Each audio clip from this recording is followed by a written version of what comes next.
Sarah Martinez drove her black pickup truck down the dusty gravel road that led to the ranch she never expected to own. The morning sun painted the Montana sky in shades of orange and pink as she gripped the steering wheel tighter with each mile. Her uncle Roberto had left her this place in his will, and now she was coming to see what 3,000 acres of cattle land looked like up close. The truck bounced over rocks and holes in the road. Sarah had driven from Phoenix to get here, and her back ached from the long journey. She was a lawyer who spent most of her days in air-conditioned offices wearing business suits and high heels. The cowboy boots she wore now felt strange on her feet, and the jeans she bought just for this trip were still stiff and new. When she finally reached the main gate, Sarah stopped the truck and got out to look around. The land stretched out in every direction like a green and brown carpet that had no end. Cattle dotted the hills like small brown and black spots. The wind was stronger here than anything she had ever felt in the city, and it whipped her long dark hair across her face. The ranch house was bigger than she expected. It was old but solid-looking, with a wide front porch and wooden railings that needed fresh paint. Uncle Roberto had lived here alone for 30 years after his wife died. Sarah barely knew him because he rarely visited the family in Phoenix. He was the quiet one who preferred animals to people, her mother always said. Sarah walked up to the front door and used the key the lawyer had given her. Inside the house was clean but old-fashioned. The furniture looked like it came from another time, and the walls were covered with pictures of cattle and horses. There were books about ranching on every shelf and magazines about farming stacked on tables. She made herself a cup of coffee and sat on the front porch to think. The nearest neighbor was 5 miles away, and the closest town was 15 miles down the mountain. This was so different from her apartment in Phoenix, where she could walk to restaurants and shops and always hear the sounds of traffic and people. Her phone rang, and it was her mother calling from Phoenix. Sarah told her about the house and the land, but her mother was worried. "You don't know anything about ranching, Sarah," her mother said. "Maybe you should just sell it and come home." But something about this place made Sarah want to stay longer and learn more. The next morning, Sarah drove into town to buy supplies and meet some of the local people. The town was called Cedar Ridge, and it had one main street with a few stores and restaurants. She parked in front of Murphy's feed store because she figured that was where ranchers would go. The moment she walked into the store, conversations stopped. Men in cowboy hats and worn jeans looked at her like she was from another planet. Her new jeans and clean boots made her stand out like a red flag. She could feel their eyes following her as she walked down the aisles, looking at bags of feed and ranching equipment she did not understand. An older man with gray hair and a big belt buckle walked up to her. "You must be Roberto's niece," he said with a smile that did not reach his eyes. "I'm Tom Bradley, and I own the ranch next to yours."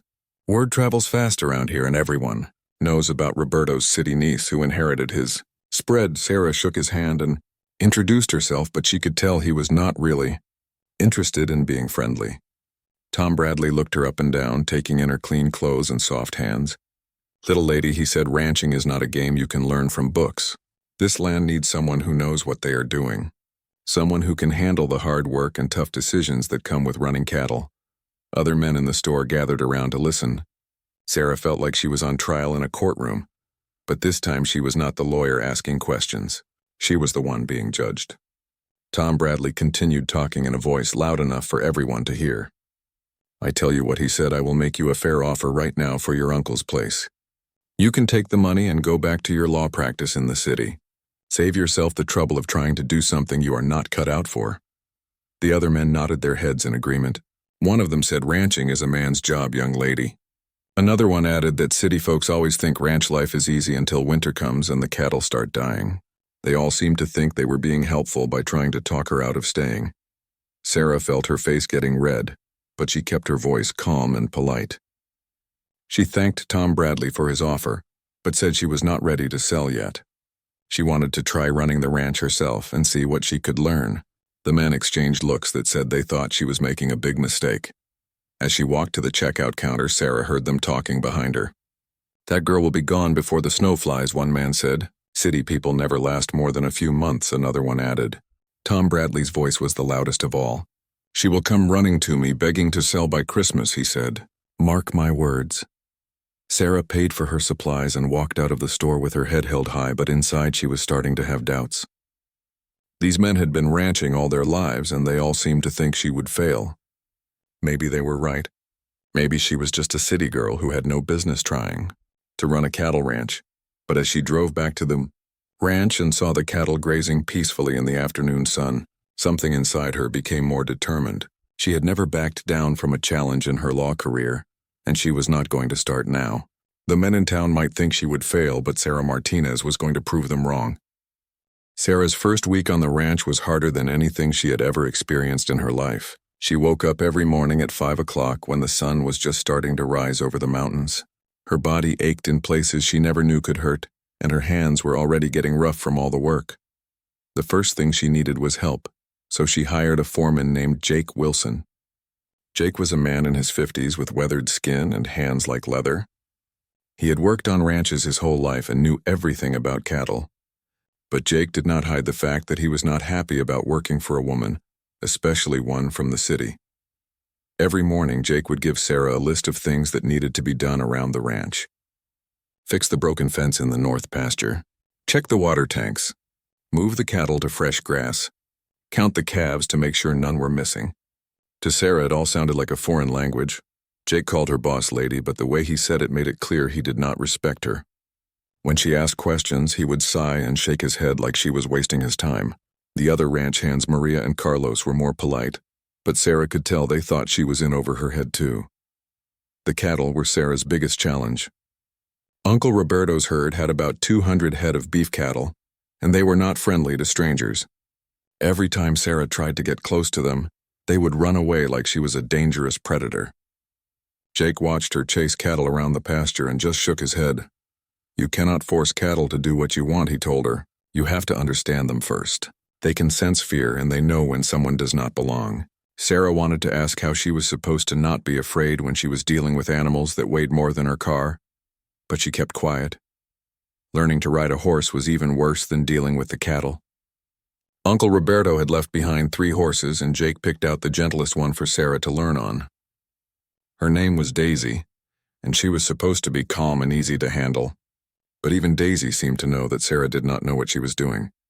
The first time Sarah tried to get on Daisy, she fell off before she even got her leg over the saddle. The second time she made it onto the horse but fell off when Daisy started walking. Jake and the ranch hands tried not to laugh, but Sarah could see them hiding smiles behind their hands. On her 3rd day of trying to ride, Sarah fell off Daisy right into a big mud puddle near the water tank. She was covered in thick brown mud from head to toe, and her new cowboy hat was floating in the dirty water. This time the ranch hands could not hide their laughter, and even Jake cracked a smile. Sarah felt like crying, but she got up and climbed back on the horse. She was not going to let them see her give up, no matter how embarrassed she felt. Her clothes were ruined and she smelled like a swamp, but she stayed on Daisy for the rest of the morning. The monthly Cattlemen's Association meeting was held at the community center in Cedar Ridge. Sarah knew she should go because all the local ranchers would be there, talking about important issues that affected everyone. But when she walked into the room, she realized she was the only woman there.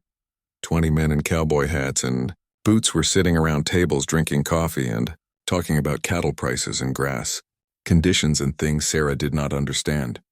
When she found an empty chair, the conversations around her got quieter. She could feel them all looking at her and wondering what the city lawyer was doing at their meeting. Tom Bradley stood up to talk about problems with wolves in the area. Some ranchers had lost cattle to wolf packs, and they were organizing patrols to protect their herds. Sarah tried to pay attention, but the men used so many ranching terms that she felt lost. When the meeting was over, Sarah tried to join some of the conversations, but the men would talk to her for a minute and then go back to talking among themselves. She heard one rancher tell another that she would probably be gone by winter. "City people always give up when things get tough," he said. Sarah drove home feeling more alone than she had ever felt in her life. In Phoenix, she had friends and co-workers who respected her opinions. She was good at her job and people listened when she talked. Here, she felt like a child trying to fit in with adults who spoke a language she did not know. But Sarah was stubborn, and she had never been a quitter. Every night after the ranch work was done, she sat at Uncle Roberto's kitchen table, reading books about cattle ranching. She watched videos on her laptop about how to handle livestock and fix fences and read the weather signs. She called some of Uncle Roberto's old friends and asked them for advice. Most of them were kind and tried to help her understand the basics of ranch life. They told her stories about her uncle and how he had struggled when he first started ranching too. Even Roberto had to learn everything the hard way, one old rancher told her. The difference is he had time to make mistakes when nobody was watching. Jake started to notice that Sarah was not giving up as fast as he thought she would. She still made mistakes every day, but she kept trying to learn from them. Her hands were getting calloused from work, and she was not complaining as much about getting up. Early one evening, Jake found Sarah in the barn trying to fix a broken bridle with a book about horse equipment open beside her. She had been working on it for 2 hours and her fingers were bleeding from the leather, but she was determined to figure it out. Sarah had been on the ranch for 6 weeks when everything changed. She woke up one cold October morning to the sound of Jake pounding on her front door. His face was grim and he was holding his hat in his hands like he was bringing bad news to a funeral. "We got problems, boss lady," he said in a voice that was more serious than she had ever heard from him. "You need to come see this right now." Sarah pulled on her boots and jacket and followed Jake to his pickup truck. They drove out to the creek that ran through the north pasture where the cattle liked to drink water in the early morning. What Sarah saw there made her stomach turn. 2 of her young calves were lying dead near the water. Their bodies were torn apart and there was blood everywhere. The grass around them was trampled and there were strange tracks in the mud that Sarah did not recognize.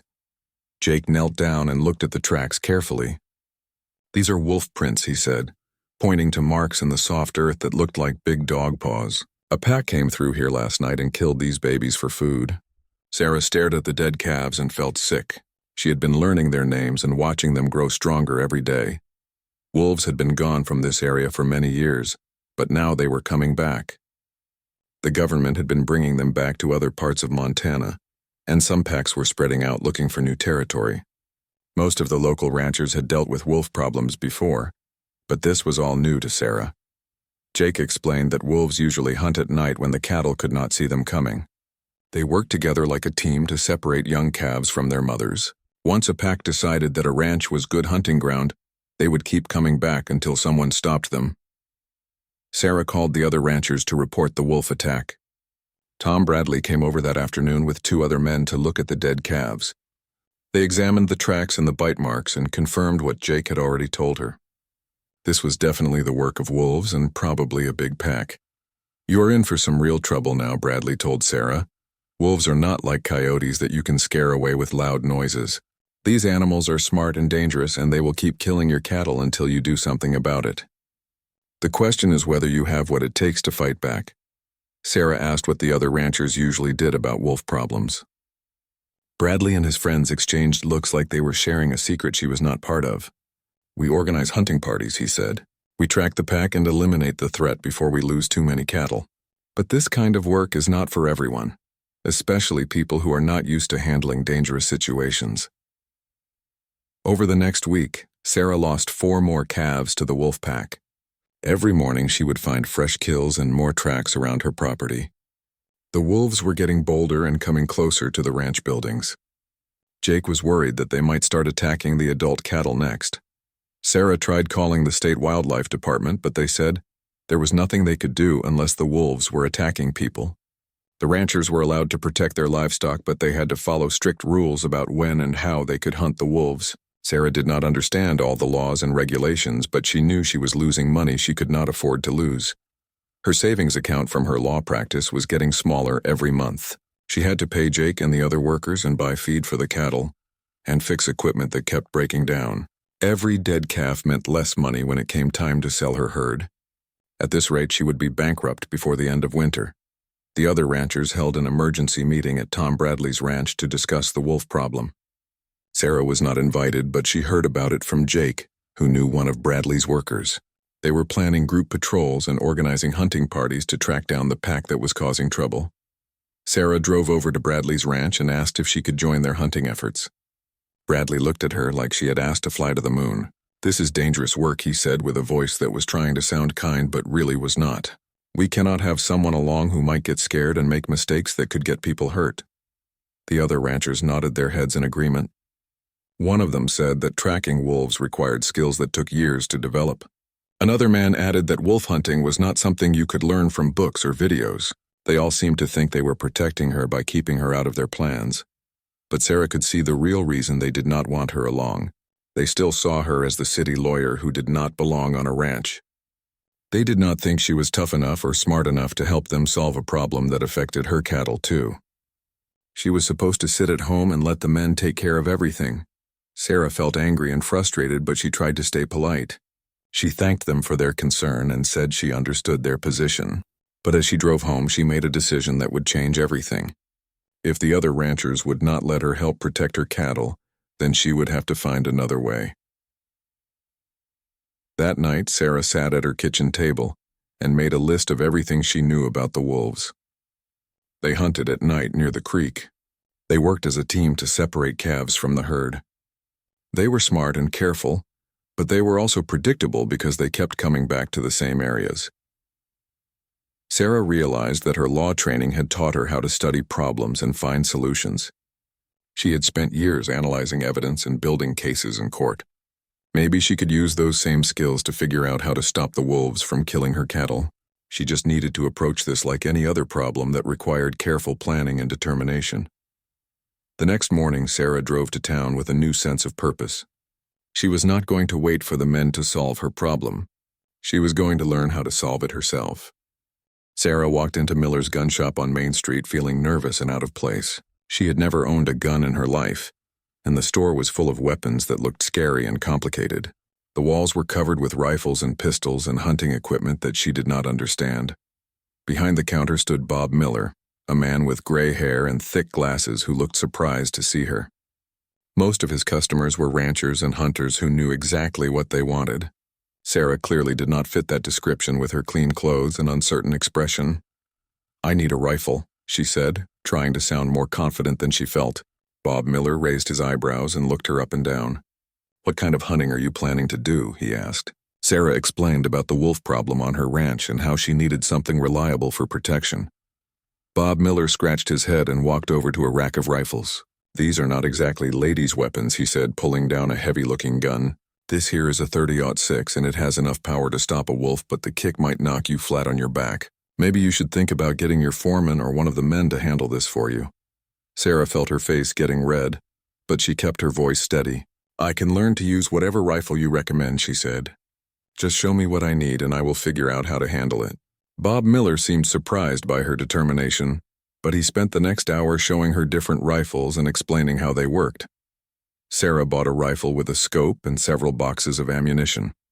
She also purchased a gun case and cleaning supplies because Bob Miller said maintaining the weapon was important for safety and accuracy. The whole purchase cost more money than she wanted to spend, but she knew she had to protect her cattle. The next morning, Sarah drove to the shooting range outside of town. The range was basically a field with targets set up at different distances and a small building where people could buy ammunition and rent equipment. Sarah was the only woman there and she felt all the men watching her as she carried her new rifle to an empty shooting position. The range master was an older man named Bill Henderson, who had served in the military for 20 years. When Sarah explained that she was a complete beginner, Bill offered to give her some basic instruction. "Most people think shooting is about being tough and aggressive," he told her, "but really it is about being calm and patient and precise." Bill showed Sarah how to hold the rifle properly and how to line up the sights with the target. He taught her about breathing and trigger control and how to brace herself for the recoil when the gun fired.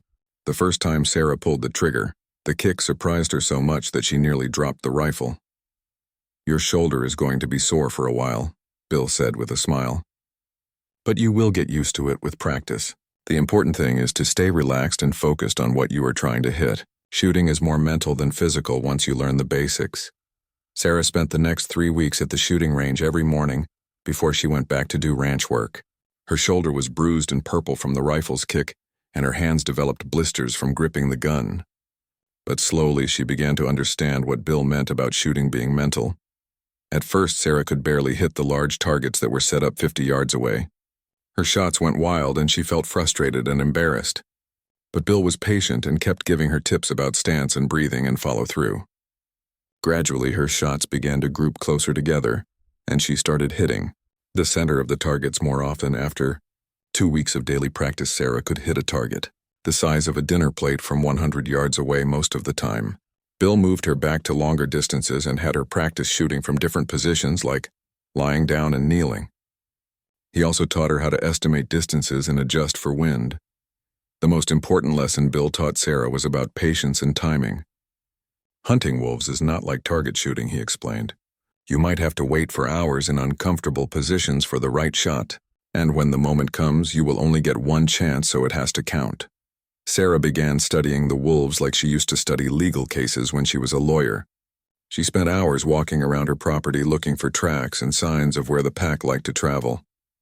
She learned to read the land and understand how wolves thought about hunting and territory.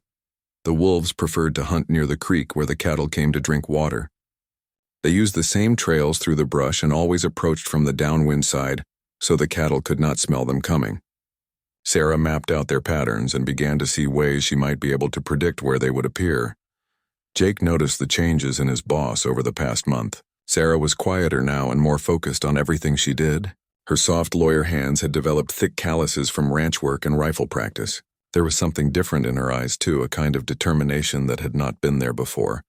She is getting tougher, Jake told his wife one evening. I thought she would give up and go back to the city by now, but she keeps surprising me. Maybe she really does have what it takes to make it out here after all.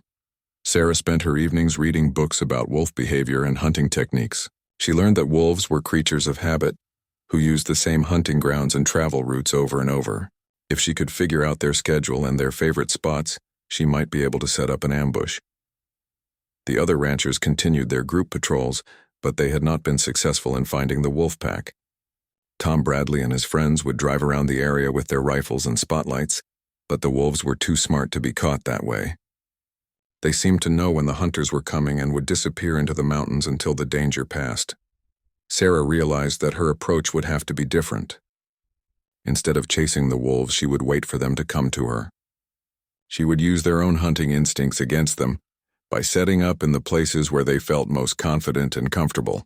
The night before everything changed, Sarah barely slept. She had been watching the wolf pack for 2 weeks and learned their hunting pattern.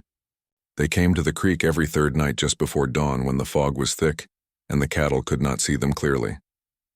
Tomorrow would be the third night and Sarah planned to be waiting for them.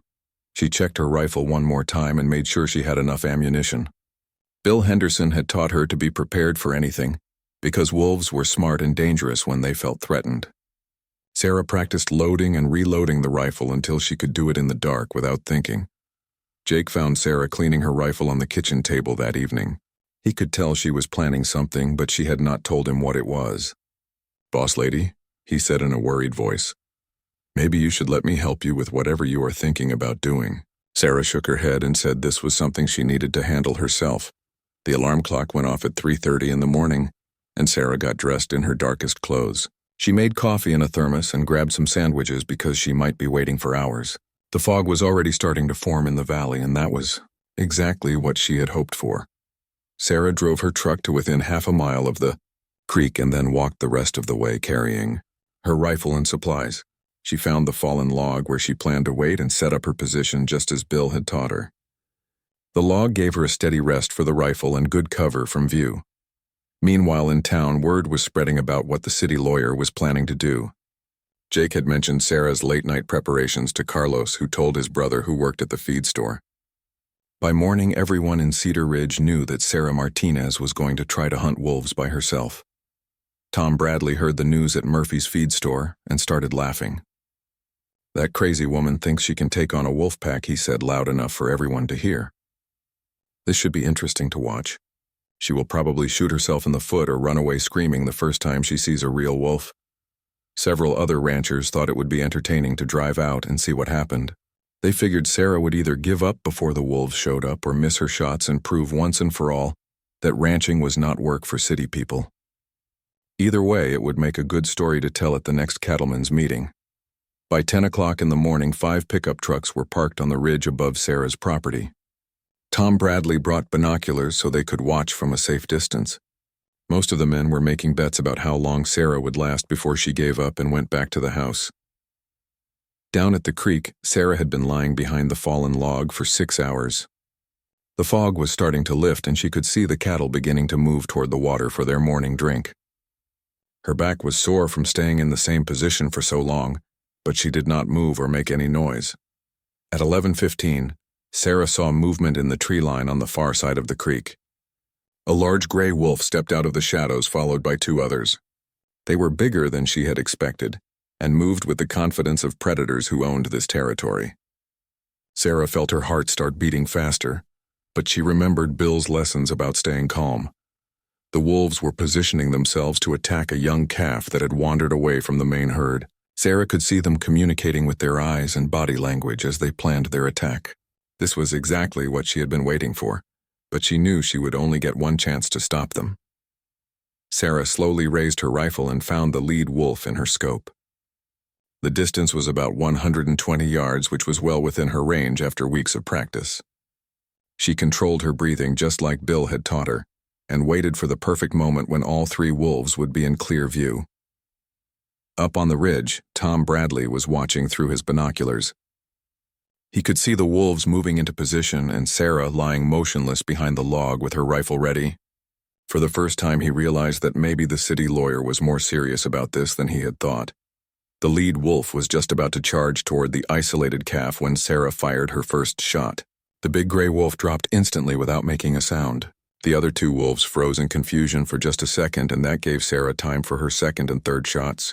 Both wolves fell before they could escape back into the trees. The sound of the rifle shots echoed across the valley, and then everything was quiet. Sarah slowly stood up and walked toward the dead wolves to make sure they were really finished.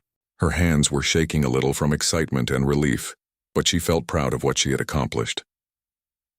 Up on the ridge, the ranchers sat in complete silence. They had expected Sarah to fail or panic or miss her shots. Instead, they had just watched her kill 3 wolves with 3 perfect shots in less than 10 seconds. None of them had ever seen shooting that accurate under pressure. Tom Bradley lowered his binoculars and took off his hat. He realized that he had completely misjudged the woman he had tried to buy out just a few months ago. Sarah Martinez was not the helpless city girl he thought she was. She had just proved that she belonged on this land as much as any of them. Sarah walked back to her truck and drove home without saying a word to the ranchers watching from the ridge. She had protected her cattle and solved her wolf problem, but more importantly, she had proved to herself that she could handle whatever challenges ranch life threw at her. Word of Sarah's success spread through the community faster than wildfire. By evening, everyone in Cedar Ridge knew that the city lawyer had killed 3 wolves with 3 shots and saved her cattle from further attacks. The story grew bigger with each telling until Sarah became something of a local legend. From that day forward, nobody questioned whether Sarah Martinez belonged on the range. She had earned her place through skill and courage and determination.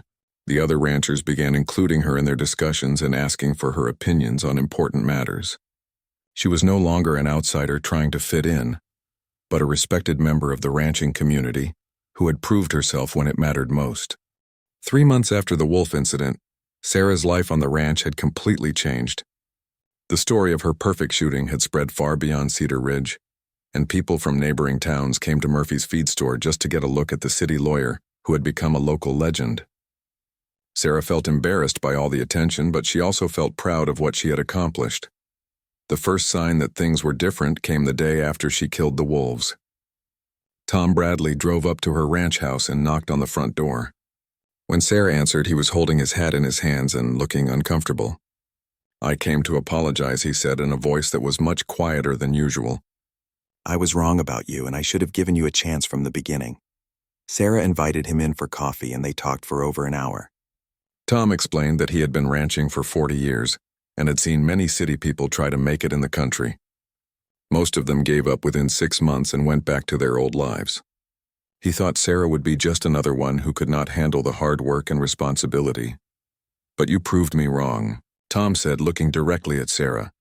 "What you did with those wolves took skill and courage that most men would be proud of. You have earned your place here, and I want to help you succeed in any way I can." Sarah was surprised by his change in attitude, but she appreciated his honesty. The next Cattlemen's Association meeting was completely different from Sarah's first experience. When she walked into the community center, the conversations did not stop, and men did not stare at her like she was from another planet. Instead, several ranchers came over to shake her hand and welcome her to the group. During the meeting, Sarah found herself being asked for her opinions on important topics. The ranchers wanted to know what she thought about cattle prices and grass management, and plans for dealing with future predator problems. Her legal training helped her ask good questions and think through complex issues that affected the whole community. Jake Wilson's attitude towards Sarah changed dramatically after the wolf hunt. He stopped calling her boss lady in that sarcastic way and started treating her with real respect. She earned it, he told his wife. I have worked for a lot of ranchers over the years, and most of them would not have handled that situation as well as she did. Jake began teaching Sarah more advanced ranching skills that he had not bothered with before. He showed her how to read the signs that indicated when cattle were getting sick, and how to spot problems with pastures before they became serious. Sarah was eager to learn everything, and Jake was impressed by how quickly she picked up new concepts. The other ranch hands, Maria and Carlos, also began treating Sarah differently. They started asking her opinion about work decisions and including her in their conversations during lunch breaks. Maria told Sarah that she had never seen a woman stand up to men the way Sarah did, and it inspired her to speak up more about her own ideas. Sarah's relationship with her cattle improved dramatically as her confidence grew. The animals seemed to sense that she belonged on the ranch now, and they stopped running away when she approached them. She learned to move calmly and quietly around the herd, and the cattle began to trust her presence. One afternoon, Sarah was checking on a pregnant cow when she noticed that the animal was having trouble giving birth. In the past, she would have panicked and run to get Jake, but now she knew what to do. She helped deliver the calf safely and felt a deep satisfaction that came from using skills she had learned through hard work and experience. The financial situation on the ranch also began to improve. With no more wolves killing her calves, Sarah's losses dropped to almost nothing. The cattle were gaining weight on good grass and getting ready for the fall market, when beef prices were usually at their highest. For the first time since inheriting the ranch, Sarah felt optimistic about her future. Sarah's mother called from Phoenix every week and was amazed by the changes she heard in her daughter's voice. "You sound so different now," her mother said. "More confident and happy than you have been in years." Sarah tried to explain how much she had learned and how good it felt to work with her hands and see the results of her efforts every day. The local newspaper wrote a story about Sarah's success and how she had gone from city lawyer to respected rancher in less than a year. The reporter interviewed several people in Cedar Ridge, and everyone had good things to say about her determination and courage. Even Bob Miller from the gun shop admitted that he had been wrong to doubt her abilities. Bill Henderson at the shooting range became one of Sarah's closest friends. He was proud of how well she had used the skills he taught her, and he continued to help her improve her marksmanship. Sarah practiced regularly because she knew that predators might return, and she wanted to be ready for any situation.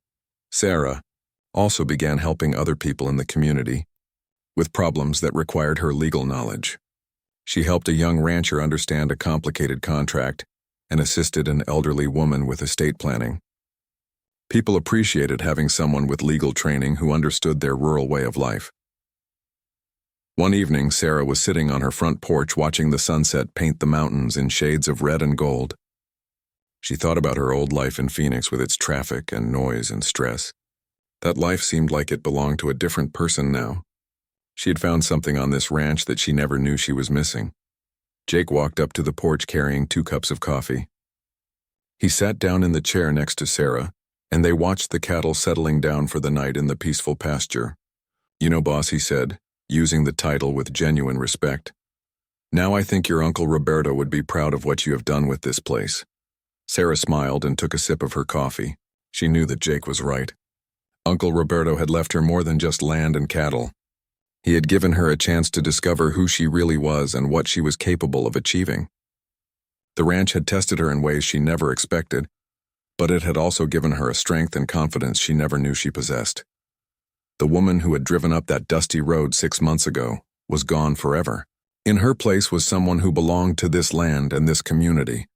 Someone who had earned her place not through inheritance but through courage and hard work and determination. Someone who was finally home.